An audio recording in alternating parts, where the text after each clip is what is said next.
Y'all remember last week, Ecclesiastes, talking about a story of a man who has grown weary of the world. At least he's got an emptiness inside, and he can't fill it.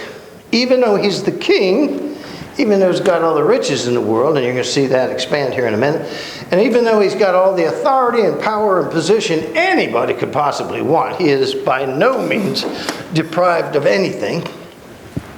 He's still unhappy, and he's still miserable.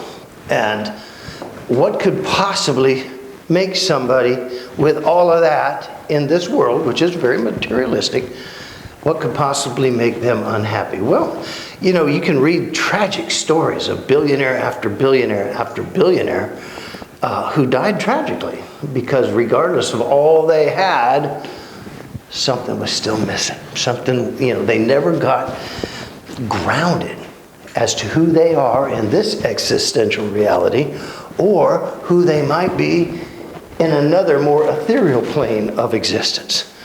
And the fact that those two never were considered together or never merged together or no contact to interface them, i.e. Jesus Christ, God, it just left them in that void, that, gosh, I wish it was so, I hope it was so. By the way, the worst thing a Christian can ever say, if I say, Barbara, are you going to go to heaven? Don't say, I hope so. I know so. There you go. You should know so. Do not say, I hope so, because that tells me that you don't trust Jesus as much as you think you trust Jesus. I know so. Now, I'll probably get a lecture on the way in, or two, or five. I'll probably be outside a long time, but nevertheless, I'm getting in. So, that's what's going to go on. Know it, know it, know it. The foundation of Christianity is knowledge. Throughout Scripture, God says, keep my word, keep my commands, keep my statute. Well, what's the implication of that? The implication of that is that you learn the statutes in the first place, right? And that you trust them enough to adhere to them. So if you do that, well, you're basing your foundation on what? Knowledge. I love people, especially critics, when they say, oh, those Christians, a bunch of weak-minded people. On the contrary. On the contrary, Christianity is built on knowledge. Jesus said from the word, go. You want to be my disciple? Abide in my word. Understand, if any of you lacks wisdom, ask God, who grants it abundantly. If you don't know, ask. If you do get the wisdom, then pay attention to it. Listen to it. Consider it. Devour it. Throughout the Old Testament, all the prophets, what were they eating? The Word of God. Isaiah, the greatest guy in the world. Elijah, greatest guy in the world. All those great prophets, what did God have them do first and foremost? Take this scroll and eat it. Now, whether they ate the Encyclopedia Britannica or not, I don't know. But the metaphor there is, I want you to ingest my word so that when you open your yapper, we won't hear you. We'll hear me. Got it? Jesus said the same thing. If you learn my word, abide in my word, and do it, then you will be my disciple. Okay? Let's look at chapter 2. This man has not learned that lesson so far. He is miserable. He is hot. Everybody turned on the air conditioner? Oh, wait, that's me. But this guy too, he's miserable. He's hot. Nobody's turned on the air conditioner? Especially in the morning. I get real hot in the morning. Hey, Tom. Huh? Is the speaker clipped? Right there. Can you not hear me? Oh! Great.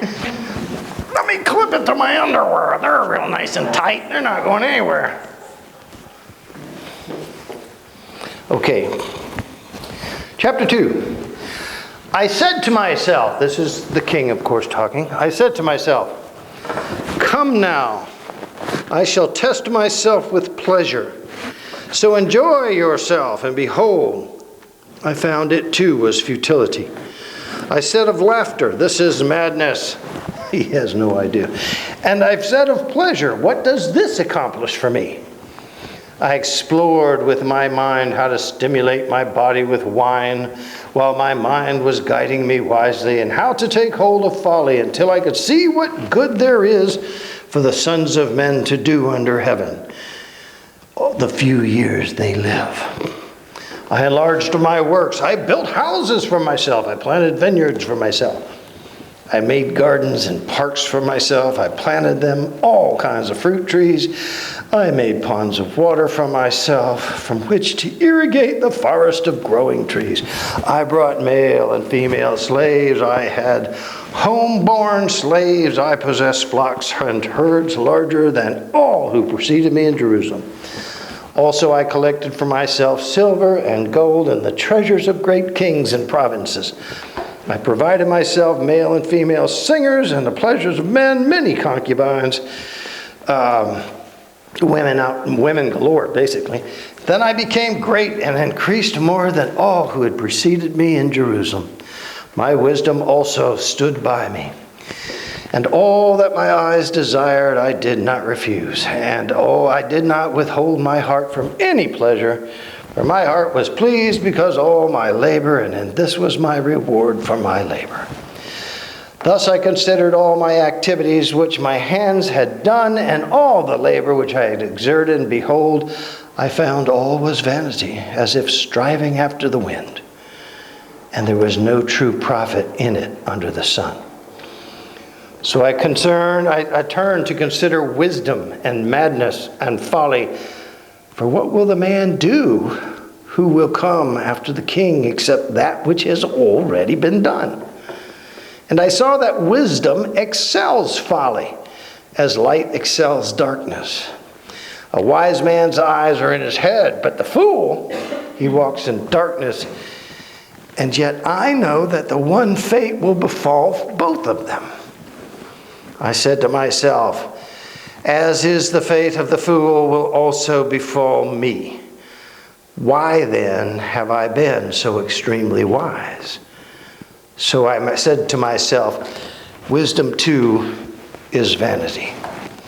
For there is no lasting remembrance of the wise man as with the fool, inasmuch as in the coming days ultimately all will be forgotten, and how the wise man and the fool alike die. So I hated my life, for the work which had been done under the sun was grievous to me, because everything is futile, as if striving after the wind. And thus I hated all the fruit of my labor, for which I had labored under the sun. I must leave it to the man who will come after me. And who knows whether he will be a wise man or a fool. Yet he will have control over all the fruit of my labor, for which I labored long by acting wisely under the sun, which too is nothing but fantasy. Therefore I completely despaired of all the fruit of my labor, for which I had labored under the sun. For when there is a man who has labored with wisdom and knowledge and skill, and he gives his legacy to one who has not labored with them, this too is vanity and a great evil. What does a man get in all his labor, in all his striving with which he labors under the sun? Because all of his days, his tasks, is painful and grievous. Even at night his mind will not rest, for this too is vanity.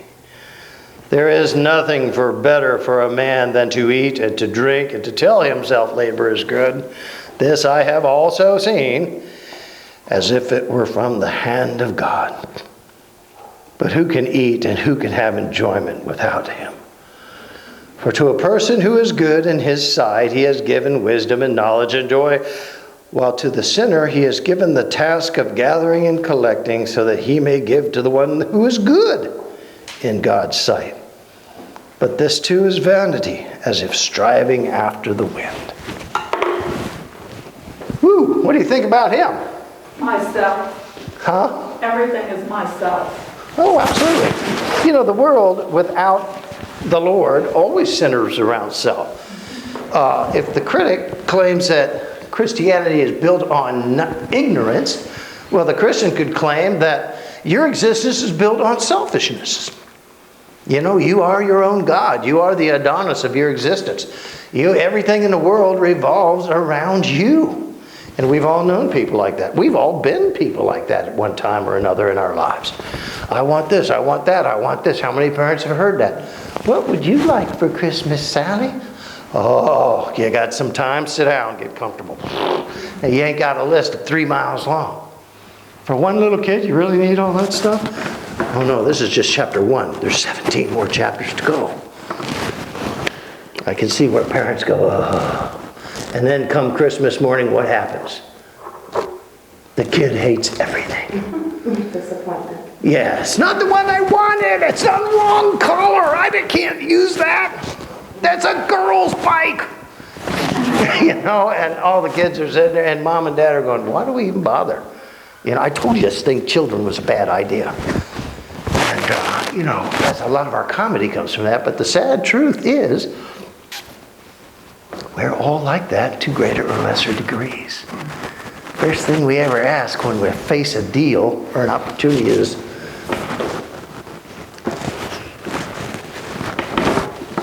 what's in it for me? We make a contract deal, what's in it for me? We even go to get a new job. What am I going to get out of this? I know what you want me to do, but what am I going to get out of it? Isn't that interesting? You know, the age-old thing, don't point at people.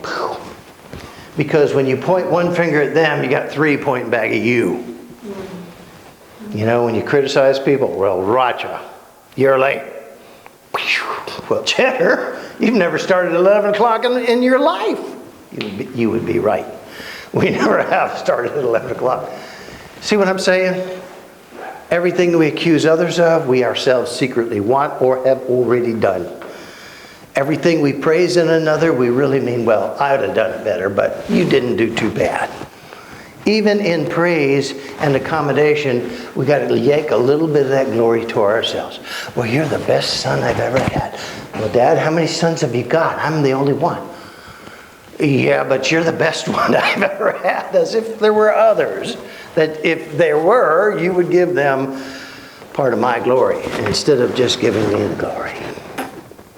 Why do we do that? Because everything we know, everything we are, everything we ever hope to be is referenced and defined by this world. This world. And anything that we can't fulfill ourselves with, well, that breeds envy, and envy breeds jealousy, and jealousy brings hate and covetous. You know, why did God put 2 covet commands in the top 10?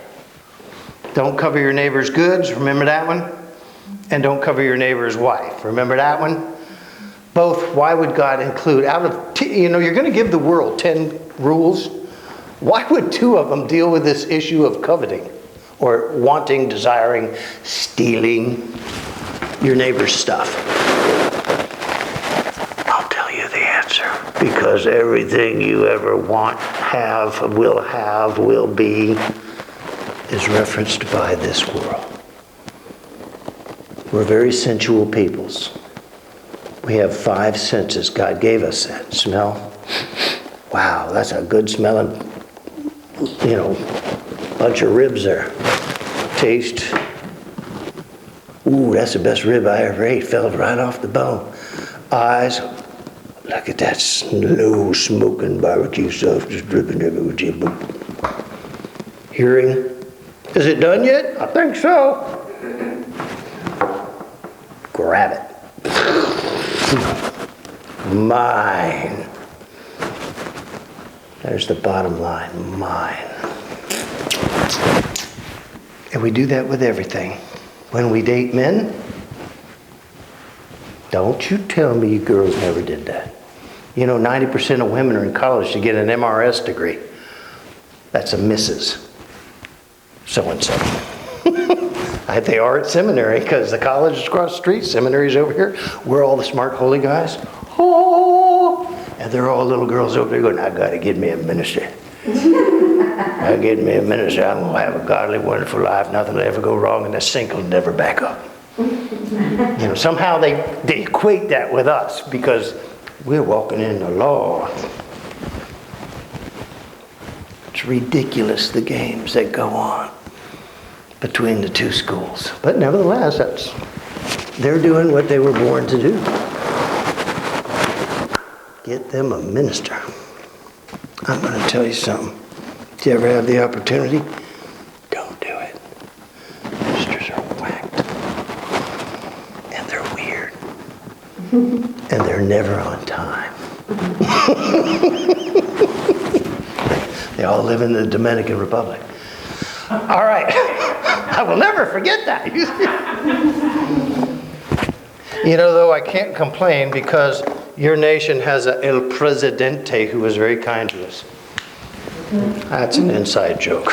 Then you get inside the El Presidente, you'll know what I'm talking about. I told you, stay away from ministers. All right, what do you think about chapter 2? More of the same. First, it's not more of the same. It is and it isn't, and I'll tell you why. It's a particularization. You know the best thing you can do for yourself, and yet at the same time it's the worst thing you can do for yourself? You know what that is? Go to Walmart. No, it's not Walmart. Interesting. It's when you start looking into what's really the problem. You know, I've got a pain in the shoulder, and I have had now for going on 9 weeks. And they want to go in and look at it. They took 26 x-rays. They took bone density scans. They took all this stuff. I don't know it's still what they found, but they're going to tell me Wednesday. In the meantime, the arm is killing me. It kills me every day. It kills me all day. From the time I wake up, boing, to the time I go to sleep. I got the same thing in my wrist. I don't care. This is my story. The fact of the matter is, for 14, 16 hours a day, I have nothing to look forward to except hurting. And my wife goes, well, you sure have been grumpy lately. Oh, and you're just making it so much better. I'd fight her, but in a fair fight, I'd bet on her. Anyway, the point is, what was the point? Well, the more we look into it, I'm just waiting on Wednesday to say, well, Chanter, you got cancer in your whole arm and shoulder. We're going to have to cut it off from the waist up. So you're just going to be 2 legs walking around next week. And they're not even shaved or tanned or nothing. I know, that was weird. The fact of the matter is, the more we look into something, I like Tim Allen. Remember that show? What was that show he's just on? With the 3 daughters that drove him crazy. Last Man Standing. Last Man Standing. He and Vanessa, his wife, would always argue about stuff. And he's coming down the stairs, Tim is, and his wife asks him, what are you doing up there? And he looks and says, don't ask questions you don't want to know the answer to. Well, that's true in our life in general. Don't ask questions. So you got a little pain up here, right? And you go, well, keeping it general, everybody has pain. You suffer from that, you suffer from this. You've got a busted wrist, I know, we heard earlier. It's already in the reruns, your first season. The point is, everybody can identify in a general sort of fleeting, futile effort, if you will. And this, my friends, is chapter 1. The secondary issue of chapter 1, and will continue throughout the book, is a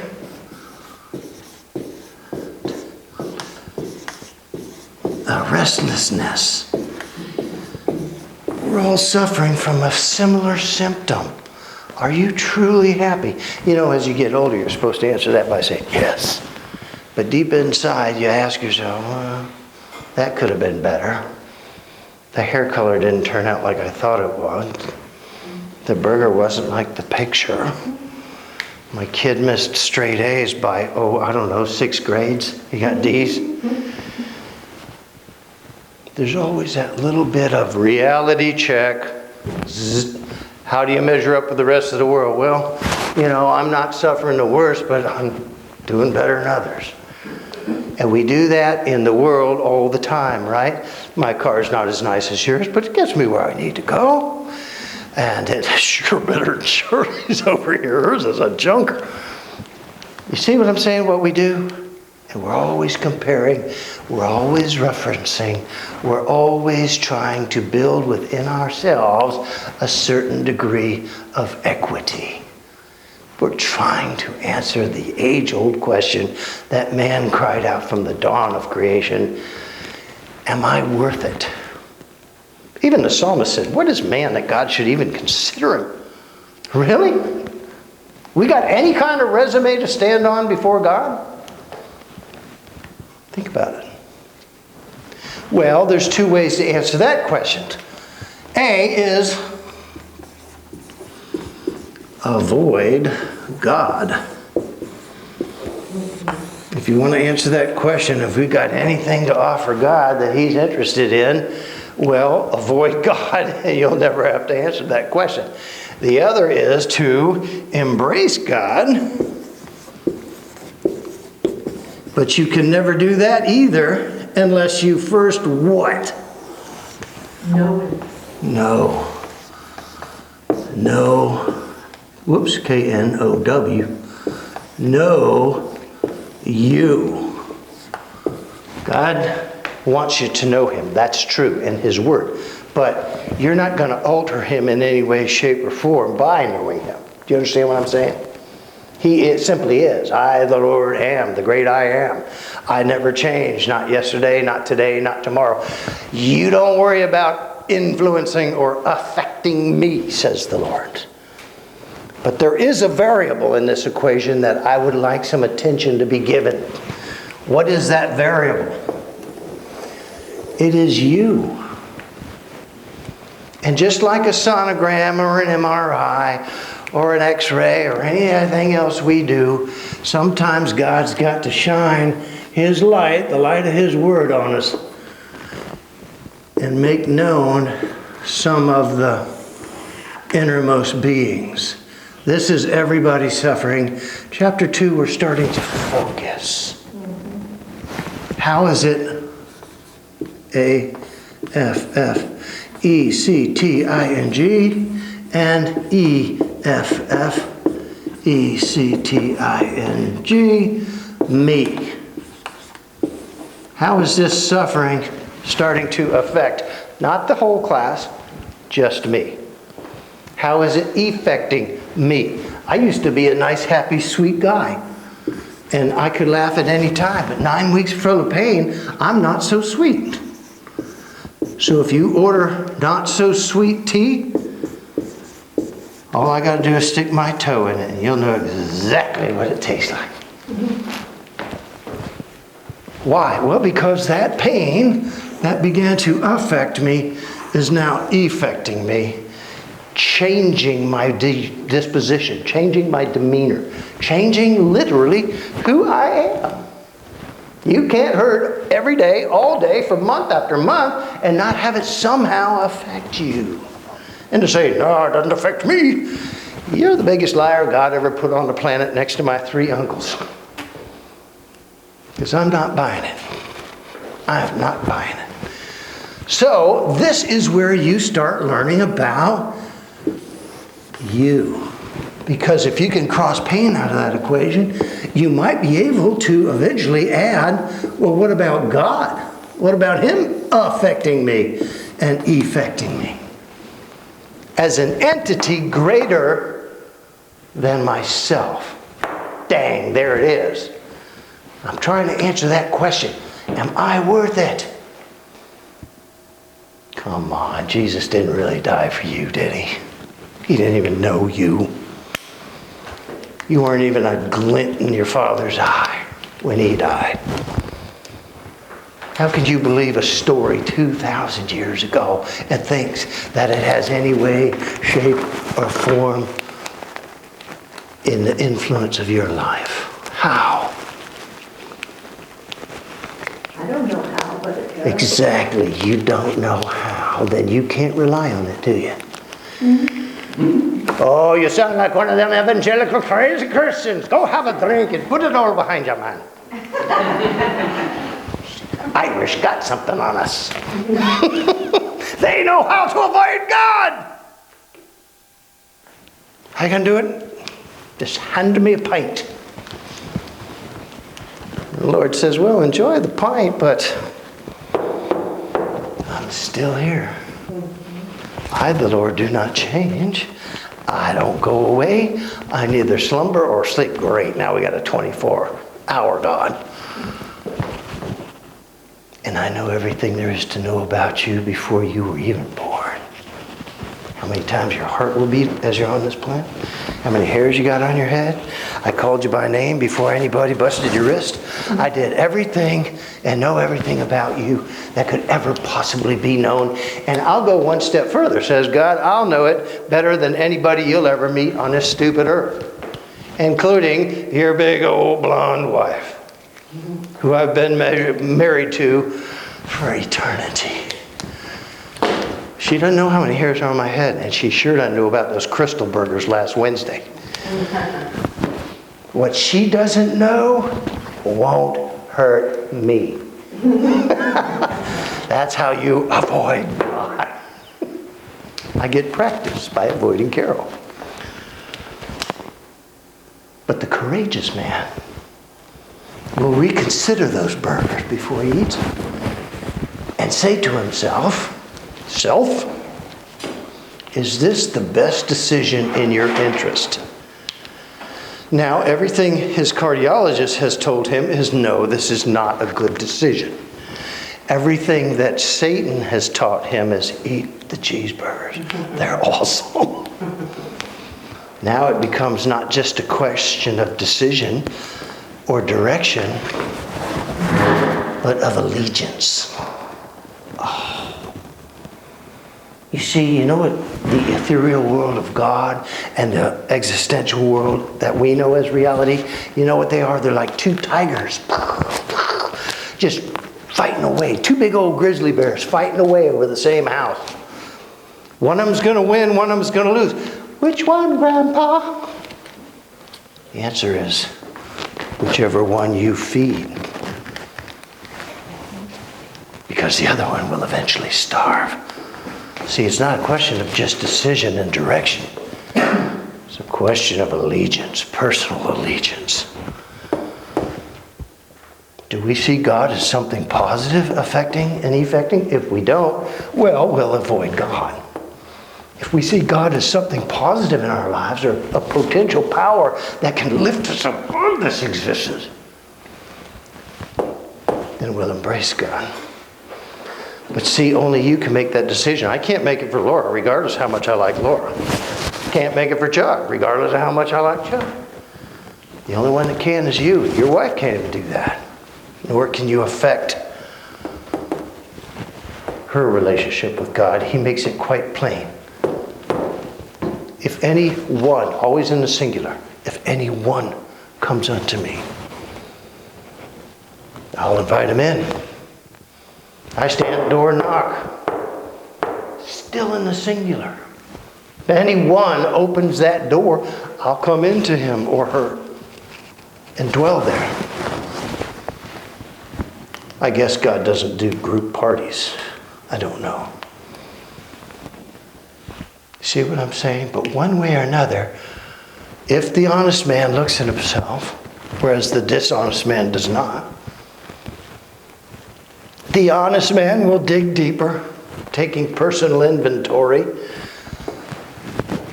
The dishonest man will not. I don't want to know. Well, we found a spot on your mammogram.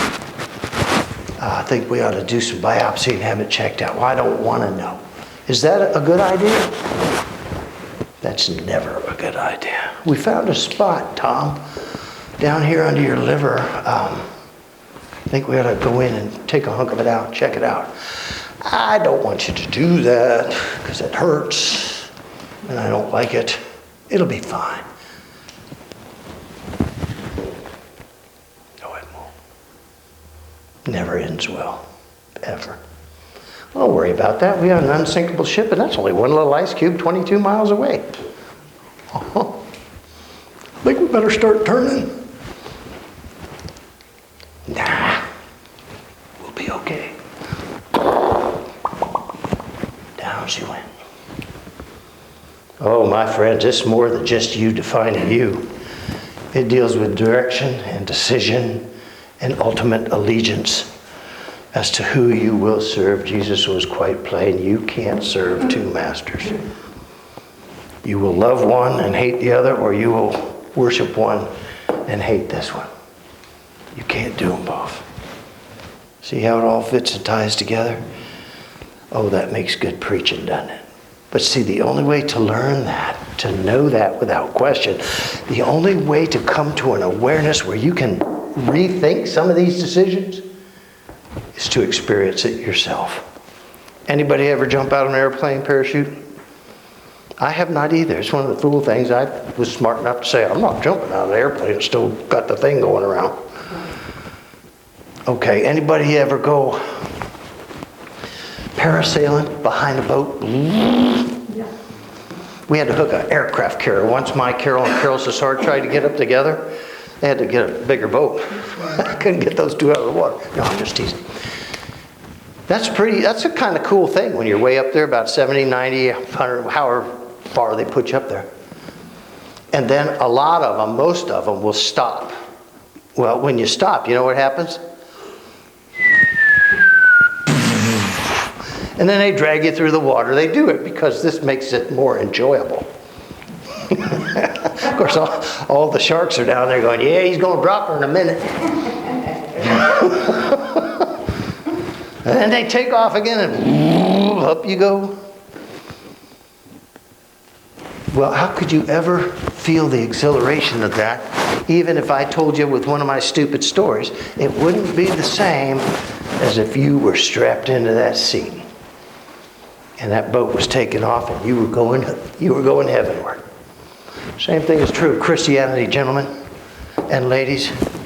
I can tell you all about the love of Jesus. I can tell you about all the miracle in my life. I can tell you all about the healing and sufferings He's brought me through. I can tell you every good thing about it. But it won't really mean anything or affect you to direct your life until you yourself experience in some way for yourself. It might be a tragic failure. Hopefully not, but it could be. And then maybe somewhere along the pain and suffering and smoldering ruins of your existence, you could say, you know what, maybe Chanter was right. Maybe God's not such a bad way to go. Or you can find great victory and great glory. And you can sit down and say effectively the same thing. Chanter was right. I should have done this 20 years ago. My marriage is better. My kids are better. The household is better. My life has become better because of God. And as much as you want to share that with everybody in your neighborhood, quite frankly, they don't want to hear it. They will never know it, regardless of how well you tell it, until they experience it themselves. If anyone come to me, I will take them down this road. And it's a hard road. What father has a child he doesn't discipline? God says this many times in the New Testament. Well, He says that because that's the way He's always done. He disciplines the children He loves so that in the end, you just don't crank out two, weird kids or three little weird kids that can't do squat, but you crank out a couple strong, freestanding, fully able, worthy individuals to carry on to the next generations. Am I worth it? Well, you willing to find out? It's not always fun. Are you willing to find out? That's the question God will ask every one of us in this life. And then the next, His question will change slightly. What did you discover? Going under nothing, Lord. Mm-hmm. Your mom know you're this stupid? Down you go. What did you find out? I found out I need to reconsider my decisions. I found out I need to make new directions in my life. And most of all, Lord, I found out which team I want to play for. That's what I found out. God's going to say, well done, good and faithful servant. Did the world teach you this? No, Lord. The world they taught me this. Everything I didn't have, even when I had, it wasn't as good as hers or theirs. That's what the world taught me. You taught me what's causing the pain, what's causing the hurt. It was a hard, mean, ugly, arduous journey. Boy, I'm ready to do it again. Strap me in, coach. Off you go. Okay? Chapter 2. It's going to get worse. Well, we're going further down this focus point. And folks, any one of you ever want to call on the name of Christ in any way, shape, or form, you too will go down that funnel sooner or later. All right? That's all I got. Go away.